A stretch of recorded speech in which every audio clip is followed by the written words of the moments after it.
नमस्कार दोस्तों, स्वागत है आप सभी का फिर से एक बार हमारे इस YouTube चैनल पर। दोस्तों, जाने अनजाने में कभी कभी हमसे कुछ ऐसी गलती हो जाती है जिसकी वजह से हमारे घर में तबाही आती है, परेशानी आती है और हमें पता भी नहीं चलता है।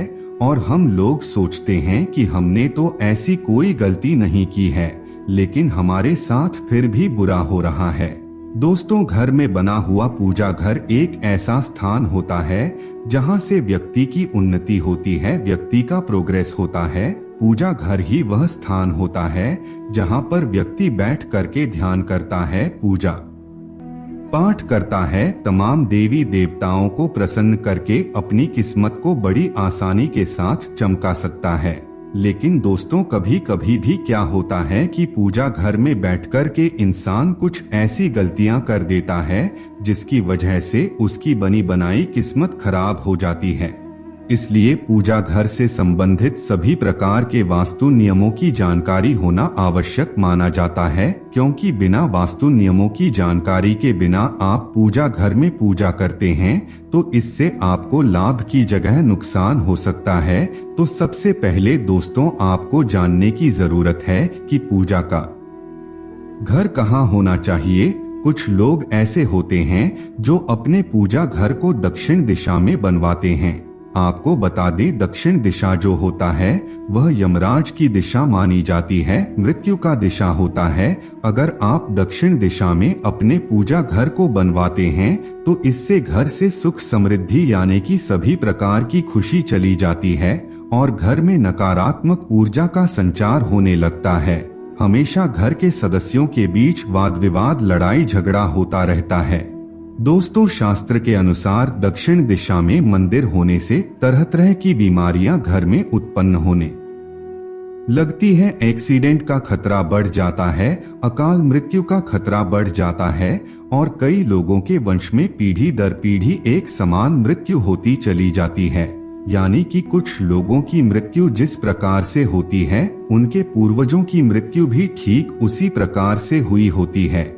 ऐसा इसलिए होता है क्योंकि उनके घर में एक जैसा काम हो रहा होता है जो उन्हें पता ही नहीं होता। गलती से भी पूजा घर कभी भी दक्षिण दिशा में नहीं रखना चाहिए। दोस्तों, घर का उत्तर, पूर्व और पश्चिम दिशा बढ़िया माना जाता है, लेकिन अगर आप आध्यात्मिक उन्नति करना चाहते हैं, ध्यान की पराकाष्ठा में पहुंचना चाहते हैं, परमात्मा को प्राप्त करना चाहते हैं, तो ऐसे में आपको हमेशा ही घर के पूर्व दिशा में घर के मंदिर को बनवाना चाहिए। इससे घर परिवार में सकारात्मक ऊर्जा का संचार होता है और घर परिवार के लोगों के बीच हमेशा शांति का वातावरण देखने को मिलता है। आपको बता दें, पूर्वज ईशा को सबसे श्रेष्ठ दिशा माना जाता है, क्योंकि पूर्व दिशा की तरफ से सूर्योदय होता है। इसलिए यदि आप पूर्व दिशा की तरफ मुख करके किसी भी कार्य को करेंगे तो निश्चित रूप से आपको उस कार्य में सफलता की प्राप्ति होगी। पूर्व दिशा में बैठकर के किया गया सभी प्रकार का पूजा पाठ तुरंत ही फलदायी होता है। इसके साथ ही अगर आप पूर्व दिशा में मुख करके सूर्य को अर्घ्य प्रदान करते हैं तो इससे सूर्य देव प्रसन्न होकर के आपकी सभी प्रकार की इच्छा को पूर्ण करते हैं। दोस्तों, ईशान कोण भी बहुत ही बेहतरीन माना जाता है। इसे तो पूर्व दिशा से और ज्यादा अच्छा कहा जाता है। उत्तर और पूर्व के बीच का जो दिशा होता है वह भी घर के मंदिर के लिए सर्वश्रेष्ठ माना जाता है।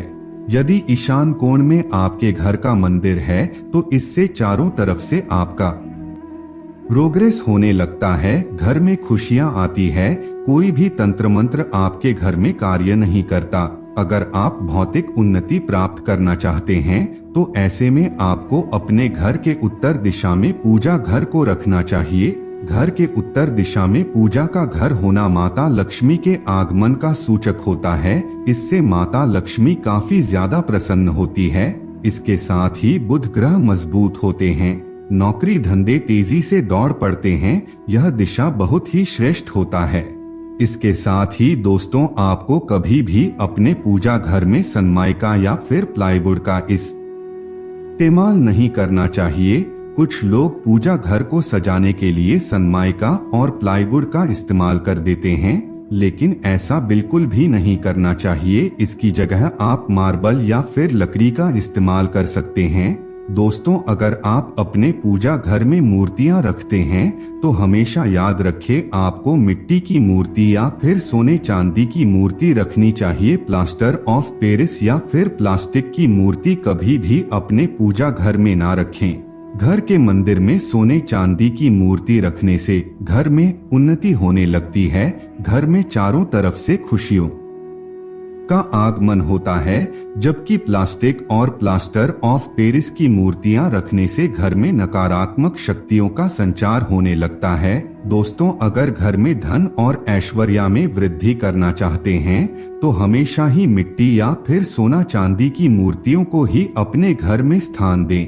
आपको हमेशा ही देवी देवताओं की हंसमुख वाली मूर्तियों को अपने घर में स्थापित करना चाहिए। कभी भी महाकाली, काल भैरव, भगवान शिव का तांडव करता हुआ मूर्ति अपने घर में स्थापित नहीं करना चाहिए। इसके साथ ही दोस्तों, कभी भी आमने सामने किसी भी मूर्ति को ना रखें। आमने सामने मूर्तियों को रखने से इससे भी दुष्प्रभाव पड़ता है। हमेशा एक साइड में मूर्तियों को रखना चाहिए। कभी भी घर में 3 या 4 से ज्यादा मूर्ति नहीं रखना चाहिए, इससे पूजा का फल प्राप्त नहीं होता है। और दोस्तों, जो फूल आप देवी देवताओं को अर्पित करते हैं उसे कभी भी आपको पूजा स्थान पर इधर उधर नहीं फेंकना चाहिए। उसे पूजा करने के पश्चात इकट्ठा करके जल प्रवाहित कर देना चाहिए। पूजा स्थान को हमेशा शुद्ध और स्वच्छ रखना चाहिए, कभी भी अशुद्ध होकर के पूजा नहीं करना चाहिए। और महिलाओं को हमेशा सूतक और पीरियड काल के दौरान पूजा करने से बचना चाहिए। इस समय पूजा बंद कर देना चाहिए। कुछ लोग ऐसे होते हैं जो पूजा करते वक्त माचिस की तिलियां जलाते हैं और माचिस को वहीं पर ही छोड़ देते हैं, माचिस की तीलियों को वहीं पर ही फेंक देते हैं, लेकिन ऐसा बिल्कुल भी नहीं करना चाहिए। आपको बता दें, माचिस को राहु का प्रतीक माना जाता है।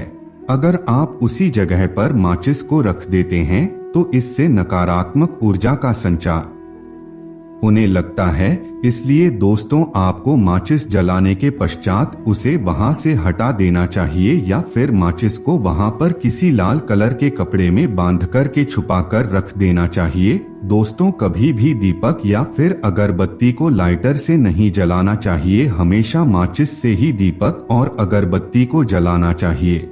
अगर आप दीपक जलाने के पश्चात लाल कपड़े में माचिस को बांध करके चुपचाप छुपा करके रख देते हैं तो इससे राहु का दुष्परिणाम आपको प्राप्त नहीं होगा। अगर आप पूजा करते समय इन छोटी छोटी बातों का ध्यान रखते हैं तो निश्चित रूप से आपकी पूजा फलीभूत होगी। तो मित्रों, आज के लिए बस इतना ही। फिर मुलाकात होगी एक नए और ताजा एपिसोड में। तब तक के लिए नमस्कार।